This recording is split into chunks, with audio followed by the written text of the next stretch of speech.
Hello and good morning everyone. I welcome you all at Duos IS. I hope everyone is doing well. So today is 22nd December 2024 and we are going to discuss important news and articles from The Hindu newspaper. तो चलिए start करते हैं, but आगे बढ़ने से पहले make sure आपने video को लाइक किया है, चैनल को सब्सक्राइब एंड शेयर करना ना भूलें। एंड पीडीएफ के लिए ज्वाइन कीजिए टेलीग्राम चैनल एडुवर्स IS, लिंक आपको डिस्क्रिप्शन बॉक्स में प्रोवाइडेड है। ओके, सो वहां पर आपको लिंक मिल जाएगी, वहां से आप इस टेलीग्राम चैनल को ज्वाइन कर सकते हैं, जहां पर आपके साथ सारी पीडीएफ, पूरे एनालिसिस की पीडीएफ शेयर की जाती है। तो चलिए आगे बढ़ते हैं और देखते हैं आज का पहला आर्टिकल। फर्स्ट आर्टिकल है review of GST on life and health insurance differ. अब देखो यहाँ पर क्या हुई है, आपकी जीएसटी काउंसिल की 55th जीएसटी काउंसिल की यहाँ पर मीटिंग हुई है। ठीक है, तो इसमें कुछ पॉइंट्स निकल कर आए हैं, अभी हम सिर्फ उनको डिस्कस करेंगे। एक्चुअली इससे रिलेटेड यहाँ पर आर्टिकल आपका कल न्यूज़पेपर में जरूर आएगा। ठीक है, ये तो कंफर्म है, यहाँ पे श्योरिटी है। तो फिर हम पूरा डिटेल में इसको डिस्कस करेंगे, लेकिन अभी हम सिर्फ एक रिव्यू ले लेते हैं कि जीएसटी काउंसिल में मतलब अभी क्या क्या चीजें यहाँ पर आई हैं। ओके, सो देखिए पॉपकॉर्न टैक्सेशन की बात की जा रही है कि इसमें यहाँ पर 12 to 15% टैक्स लगाया जाएगा। Gift vouchers are not taxable. अब जैसे कि आप सभी को पता है कि जो भी गिफ्ट मिलता है ना, तो उसमें टैक्स लगता है। आपको जितना भी है, जितना गिफ्ट वाउचर मिला उसमें टैक्स लगा। So gift vouchers are not taxable. अब यहाँ पे जो फोर्टिफाइड आपके राइस है उनमें जो टैक्स है आपका रिड्यूस करके 18% था पहले, अब उसे रिड्यूस करके कितना 5% कर दिया गया है। Tax on used car including, यहाँ पर जैसे कि हम कहते हैं ना सेकंड हैंड में जो हम कार लेते हैं, तो चाहे वो इलेक्ट्रॉनिक वंस हो और आपकी कैसी भी कार हो, उनमें जो टैक्स है उसको 12% से 18% आपका इंक्रीज कर दिया है। ठीक है, अब देखो ये सेटल्ड है। अब नॉट सेटल्ड की बात करते हैं, अब मतलब जिन चीजों पर भी सेटलमेंट नहीं हुआ है, तो इसका पूरा एक एनालिसिस आपके सामने कल आएगा। इसलिए मैं अभी इसको यहाँ पर सिर्फ जो इंपॉर्टेंट जो फैक्ट्स निकल कर अभी आए हैं उनको मैं डिस्कस कर रही हूँ। अब देखिए review of the GST levied on health and life insurance premium. अभी यहाँ पर जो हेल्थ और आपका लाइफ इंश्योरेंस प्रीमियम में जो जीएसटी लगता है उसको रिव्यू किया जा रहा है। ठीक है, future of compensation cess levied after March 2026 sunset. तो यहाँ पर जो कंपनसेशन वगैरह में ये आपके सेस लगते हैं, तो वो भी अभी डिसाइड नहीं हुआ है। Plan to tax floor space index charge for real estate firms. तो जो यहाँ पर री इस्टेट फॉर्म्स है इनमें क्या चार्ज है, अभी ये जो चीजें हैं वो अभी सेटल्ड नहीं है। ओके, सो डी डे क्या है आपका, finance minister Nirmala Sitharaman chair GST council meeting in Jaisalmer Rajasthan. तो अब आप लोग को ये बताना है कि जीएसटी काउंसिल ये आपकी कैसी बॉडी है। तो देखिए आप सभी को पता है जीएसटी काउंसिल आपकी कॉन्स्टिट्यूशनल बॉडी है। ठीक है, पहली बात तो ये हो गई। इसको चेयर कौन करता है, फाइनेंस मिनिस्टर ही हमारे इससे क्या करते हैं, इसको चेयर करते हैं। कौन करता है, फाइनेंस मिनिस्टर। अब आप लोगों को ये बताना है कि ये कॉन्स्टिट्यूशन के किस आर्टिकल में यहाँ पर आपको जीएसटी काउंसिल मेंशन है। ठीक है, तो ये आप लोगों का वर्क है। चलिए आगे बढ़ते हैं। नेक्स्ट आर्टिकल है हमारा 25% of India total area under green cover report. तो एक रिपोर्ट सामने आई है, उस मतलब कि सामने नहीं, रिपोर्ट यहाँ पर रिलीज हुई है। उस रिपोर्ट का नाम है India state of forest report 2023। ठीक है, India state of forest report 2023। इसके अकॉर्डिंग ये बताया गया है कि इंडिया में जो फॉरेस्ट कवर है वो इंक्रीज होकर कितना हो चुका है, 25.17% यहाँ पर हो चुका है। 17% हुआ है। कितना, पहले कितना था, इट वॉज 21.76% था ये। अब ये आपका इंक्रीज होकर कितना हो चुका है, 25.17% यहाँ पर हुआ है। ठीक है, उसके बाद ये you will see the increase of 25.17% breaks down to 21.76 of kilometre and 3.41 of trees cover. यहाँ पर इतना हमें 3.41 जो ट्रीज कवर एरियाज यहाँ पर देखने को मिलते हैं। तो the forest survey of India, यहाँ पर जो एफएसआई है उन्होंने डिफाइन किया है फॉरेस्ट कवर। किसको डिफाइन किया, फॉरेस्ट कवर को। अब देखो यहीं से आपकी फॉरेस्ट कवर की डेफिनेशन निकल कर आती कि आपने यहाँ पर किस लैंड को, किस एरिया को, किस प्लेस को मतलब कि इस कैटेगरी में रखा, जिसके कारण मतलब कि हमें जो कवरेज है वो यहाँ पर ज्यादा दिखाई दे रहा है। तो here you will see as land within tree canopy density exceeding 10% and covering at least 1 hectare. मतलब कि कोई ऐसा एरिया है जो यहाँ पर एटलीस्ट 1 हेक्टेयर से ज्यादा क्या कर रहा है, वहां पे फॉरेस्ट का आपको कवरेज देखने को मिल रहा है। तो वो आपका किसके अंदर इंक्लूड है, फॉरेस्ट कवर के अंदर यहाँ पे इंक्लूड है। So the FSI counts trees outside forest towards the tree cover.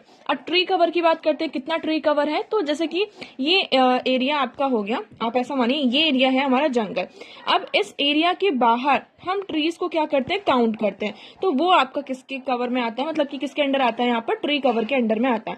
If they occupy less than 1 hectare and if they also lie outside reserve forest area, चाहे वो रिजर्व फॉरेस्ट एरिया के बाहर है और कितना यहाँ पर हेक्टेयर, 1 हेक्टेयर से भी अगर कम कवर अप है उनका ट्रीज का, लाइक हम देखते हैं ना कि कुछ एरियाज में यहाँ पर 10-15 ट्रीज हैं, 4-5 ट्रीज हैं, तो उन सारी चीजों को मतलब कि आपका इंक्लूड किया जाता है, वो ट्री कवर के अंदर में आता है। So the FSI director general Anoop Singh said bamboo cover is also included in the tree cover. और ट्री कवर में जो बैम्बूज होते हैं ना, बैम्बू है, उनको भी ट्री कवर में यहाँ पर इंक्लूड किया गया है।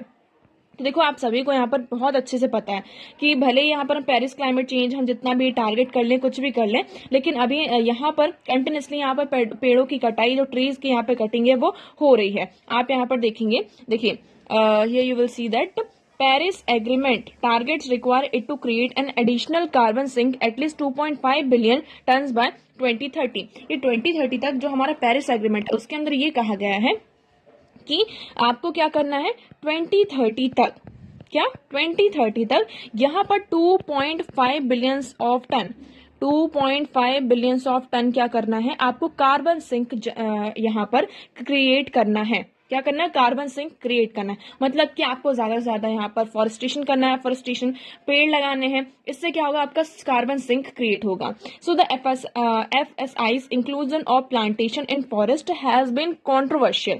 तो यहाँ पर ये चीज थोड़ी सी कॉन्ट्रोवर्शियल है।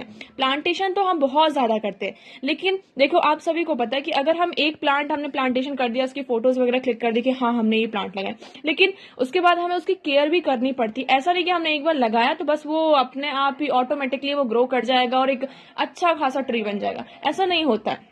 हमें प्लांट की जो छोटे छोटे यहाँ पे प्लांट्स होते हैं उसको एक बच्चे की तरह उसकी केयर करनी पड़ती है, उनको प्रॉपर तरीके से यहाँ पर न्यूट्रिशन प्रोवाइड करना, उनको खाद वगैरह देना, उन्हें वाटर यहाँ पर देना, तो ये सारी चीजें होती तभी वो क्या बनता है, एक अच्छा यहाँ पर ट्री के रूप में आपका तैयार होता है। तो ये चीजें बहुत ही ज्यादा कॉन्ट्रोवर्शियल रही हैं, क्योंकि हम इतने सारे प्लांटेशन ड्राइव्स यहाँ पर आपके चलाए जाते हैं, तो क्या वो एक्चुअल में बेनिफिशियल है या नहीं है, या सिर्फ नाम की ड्राइव्स होती हैं जिसमें हमने सिर्फ क्या कर दिया, फोटोज वगैरह यहाँ पर क्लिक कर ली और पोस्ट कर दिया सोशल मीडिया में कि हाँ हमने 10 लाख यहाँ पर प्लांटेशन किया है, 5 लाख किया है, 10,000 किया, जो भी यहाँ पर वॉट एवर द नंबर ये यहाँ पर होता है। तो ये थोड़ी सी चीजें आपकी कंट्रोवर्शियल भी रही। Since 2021 Madhya Pradesh had the largest area under forest and trees cover 85,724 square kilometre. तो आप ये यहाँ पर याद रखिए कि मध्य प्रदेश में आपको सबसे ज्यादा लार्जेस्ट फॉरेस्ट कवर देखने को और ट्रीज कवर देखने को मिलेगा। फिर भी अभी हम यहाँ पर मध्य प्रदेश में भी आपको कुछ केसेस यहाँ पर ऐसे दिखाई देंगे जहां पर बहुत ही ज्यादा क्या हो रही, पेड़ों की कटाई हो रही है। ठीक है, आई होप ये आर्टिकल यहाँ क्लियर है। चलिए आगे बढ़ते हैं। नेक्स्ट आर्टिकल है हमारा Parliamentary panel suggested giving subsidies to farmers to keep non-milching livestock। अब पहले आपको ये पता होना चाहिए कि नॉन मिल्चिंग लाइवस्टॉक्स क्या है। नॉन मिल्चिंग लाइवस्टॉक्स वो लाइवस्टॉक है जो यहाँ पर दूध नहीं देते हैं, है ना, वो एनिमल्स जो मिल्क यहाँ पर नहीं देते हैं, है ना। जैसे कि हम बात करते हैं काऊ, तो काऊ आपको मिल्क देती तो उससे हमें फायदा है। बफेलो की बात करते हैं, फीमेल बफेलो, वो आपको मिल्क देती है। यहाँ पर हम शीप की बात करें, शीप हुआ आपका, गोट है, तो ये कुछ आपके मिल्चिंग एनिमल हैं जिनसे हमें दूध मिलता है। तो जो आपके फार्मर्स होते हैं वो प्रेफर करते हैं कि हम इनको क्या करें, ज्यादा इन एनिमल्स को ज्यादा प्रेफरेंस मिलती है। इसके कारण क्या होता है, जो नॉन मिल्चिंग लाइफ स्टॉक है ना, उनको प्रेफरेंस कम मिलती है। तो यहाँ पर अभी पार्लियामेंट्री स्टैंडिंग कमेटी ने यहाँ जो ऑन एग्रीकल्चर की, उसको हेड किया जा रहा है पंजाब के जो चीफ मिनिस्टर हैं एंड कांग्रेस MP रणजीत सिंह है, उनके द्वारा हेड किया जा रहा है। और उनका कहना यह है कि हम उन फार्मर्स को जो नॉन मिल्चिंग एनिमल्स को क्या कर रहे हैं, अपने पास रख रहे हैं, उन्हें सब्सिडीज प्रोवाइड करेंगे। क्योंकि देखो उनको ये है कि आप उनसे भी क्या लेबर वाले जो काम होते हैं वो करवा सकते हैं। ऑल्दो यहाँ पर आजकल बहुत सारी टेक्नोलॉजीज, ये सारी चीजें, मशीन्स आ चुकी हैं सो दैट हमें इनका इतनी ज्यादा यूज नहीं होता। फॉर एग्जाम्पल पहले क्या होता था, यहाँ पर प्लाउंग के लिए बुल का यूज किया जाता था, है ना, बुल का यूज किया जाता था हल चलाने के लिए आपको। लेकिन अब हमारे पास क्या ट्रैक्टर्स आ गए हैं, इसकी वजह से इनका कोई यूज नहीं रह गया और वो इसी तरीके से यहाँ पर फालतू घूमते रहते हैं. So appreciating the efforts of union animal husbandry department to control the birth of male bovine offspring. यहाँ पर अब ये भी कहा गया कि देखिए जो ज्यादा आपके जो मेल ऑफस्प्रिंग है ना, तो हम ऐसे कुछ यहाँ पर टेक्निक्स लेकर आ रहे हैं जिससे कि हमें सीवन में ही सॉर्ट आउट कर सके कि यहाँ पर जो मेल आपके लाइक एनिमल्स हैं, नॉन मिल्चिंग एनिमल्स, एक तरीके से जो मेल होंगे वही तो नॉन मिल्चिंग होंगे, है ना, तो उनका प्रोडक्शन यहाँ पर कम हो. पहली चीज तो ये किया गया है. Whereas only female calves are born with 90%. तो ये एक टेक्नोलॉजी के थ्रू इतना हमें यहाँ पर मतलब कि इस चीज को एफर्ट्स को अप्रिशिएट किया गया है. उसके बाद the panel said there is also need to prevent further growth of stray cattle from the already existing livestock population of 193.46 million cattle and 109.80 millions buffaloes are already here.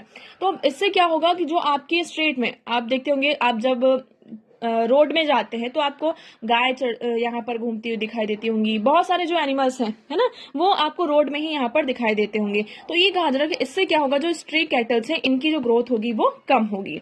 Already यहाँ पर जो life stock की population है that is very high here. तो ये जो non milching होती है इनकी वजह से और ज्यादा क्या हो जाती है, प्रॉब्लम होती है कि वो घूमते रहते हैं इधर उधर, तो एक्सीडेंट्स वगैरह होते हैं और फालतू में यहाँ पर क्या होती है, जान मान की हानि होती है. तो ये इस आर्टिकल में था. तो ऐसा कहा गया कि जो फार्मर्स यहाँ पर नॉन मिल्चिंग लाइफ स्टॉक को रखते हैं अपने पास तो उन्हें सब्सिडीज प्रोवाइड की जाएगी. ये सजेस्ट किया गया है. अभी फर्दर क्या निकल कर आता है वी विल सी दो. नेक्स्ट ऐसा तो कुछ नहीं है, बस आपको यहाँ पर एक लाइक बताया जा रहा है कि कश्मीर में अभी कश्मीर जो है एक तरीके से पूरा फ्रीज है. मतलब वहां का जो टेम्परेचर है अभी कितना है, -8.5 डिग्री सेल्सियस. आप सोचिए ये जो टेम्परेचर था ये रिकॉर्ड कब का ब्रेक हुआ है, 1974 में इतना टेम्परेचर था. उसके बाद 2024 में हमें कश्मीर में इतना टेम्परेचर देखने को मिला. So night temperature dip to a record low to -8.5 degree Celsius in Srinagar on Saturday and is the lowest since 1974. 1974 से लेकर अगर हम अब देखते हैं तो अभी हमें यहाँ पर ये लोएस्ट टेम्परेचर देखने को मिला है. ठीक है, सारी चीजें वहां की जो वाटर रिसोर्सेज रिवर वगैरह है, कश्मीर वैली में जो वाटर बॉडीज है वो पूरी तरीके से फ्रोज हो चुकी है, वो पूरा आइस बन चुका है, इस तरीके से हो चुके हैं, इतनी ज्यादा फ्रीजिंग है. बाप रे कितनी ठंड है. ओके चलो. Moon was formed around 4.51 billion years ago says study. तो यहाँ पर एक स्टडी हुई है, उस स्टडी में ये सामने आया है कि मून कैसे फॉर्म हुआ है, मून की यहाँ पर एज कितनी है ये पता करने के लिए तो ये स्टडी हुई. तो इसमें आप ये लाइन पढ़िए, आपको पूरा समझ में आ जाएगा ये पैरा. ठीक है, इसमें ये कहा जा रहा है कि यहाँ पर क्या हुआ था, अर्थ लाइक अर्ली अर्थ और मून जो आपका मार्स है ना, अर्थ समझ लो यहाँ पर, और एक मार्स टाइप का, मार्स मतलब जितना बड़ा जितना मार्स का साइज है, इस तरीके की जो दो प्रोटो प्लांट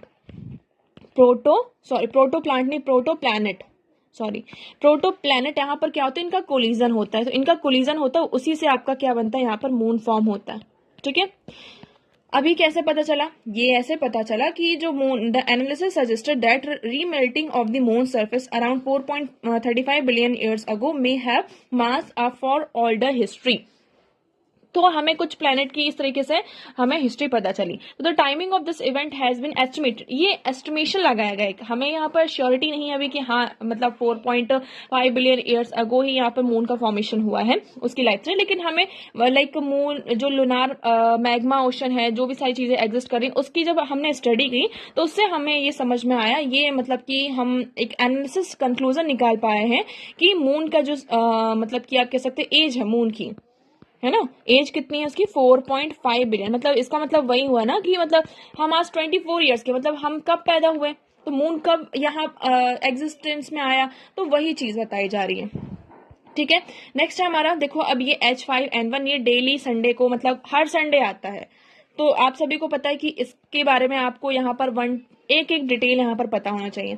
अब इसमें ये है कि इसकी जो मोर्टेलिटी रेट है, फर्टिलिटी रेट है, दैट इज वेरी हाई, 52% यहाँ पर आ चुकी है. लेकिन अभी यूएस में देख रहे हैं, यूएस में ऐसे कोई भी चीजें हमें दिखाई नहीं दी हैं. मतलब कि लोग हॉस्पिटलाइज हो रहे हैं सीवियर इन्फेक्शन के कारण, मतलब इस वायरस के कारण सीवियर इन्फेक्शन हो रहे हैं बॉडी में, और इसके कारण लोग यूएस में हॉस्पिटलाइज हो रहे हैं. बट अभी तक जो रेट है मतलब कि जो डेथ वाली रेट है वो यूएस में नहीं हुई है। दूसरी कनाडा की बात करते हैं। Canada's British Columbia teenagers rapidly progress from conjunctivitis to severe disease requiring intensive care.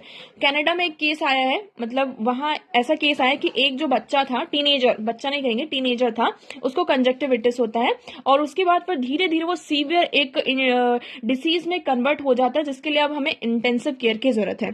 तो ये जो वायरस है, क्लैड का नाम आपको याद रखना है 2.1.3.2, ठीक है, ये रेप्लिकेट हो रहा है। सो द स्टडी फाउंड, देखिए, the study found H5N1 clad 2.3.4.4b attached to are replicated more efficiently in the respiratory epithelium more than epithelium than 2005 H5N1। तो देखो 2005 में हमारे पास एक क्लैड था 2.1.3.2। अब हमारे पास जो अभी न्यू क्लैड है ना 2.3.4.4b, ये बहुत ही तेजी से क्या हो रहा है, आपका रेप्लिकेट कर रहा है और इसकी जो एफिशिएंसी है that is very high. So the receptor binding reproduct of 2022 H5N1 virus has expanded to attach to the receptors in the human upper and lower respiratory tract। तो ये हमारा जो रेस्पिरेटरी ट्रैक है ये डायरेक्टली उसको क्या कर रहा है, इम्पैक्ट कर रहा है। ओके, तो ये हुआ आपका H5N1। ये क्या है, आपका एवियन इन्फ्लुएंजा है, आपका ये बर्ड फ्लू जिससे हम कहते हैं। अब धीरे धीरे इसका स्पिल ओवर बर्ड से कहाँ पर हुआ, आपका एनिमल स्टॉक में हुआ है ना, लाइफ स्टॉक्स में हुआ। बट हम जो ह्यूमन बींग्स होते हैं इन कैटल्स के, लाइफ स्टॉक्स के कांटेक्ट में आते हैं, तो अब इसका जो स्पिल ओवर हो रहा है ह्यूमंस में भी देखने को मिल रहा है और इसकी जो फैटिलिटी रेट है, I mean not mortality rate है, दैट इज वेरी हाई। ठीक है, तो ये हमारे लिए सबसे ज्यादा, और ये जो वायरस है ना, ये जो H5N1 वायरस है, ये बहुत ही तेजी से अपने आप को रेप्लिकेट भी कर रहा है और सर्कुलेट भी ये बहुत तेजी से हो रहा है, इसलिए ये एक साइलेंट पेंडेमिक की तरह हमारे सामने निकल कर आ रहा है। आई होप आपको ये क्लियर है। चलिए आगे बढ़ते हैं।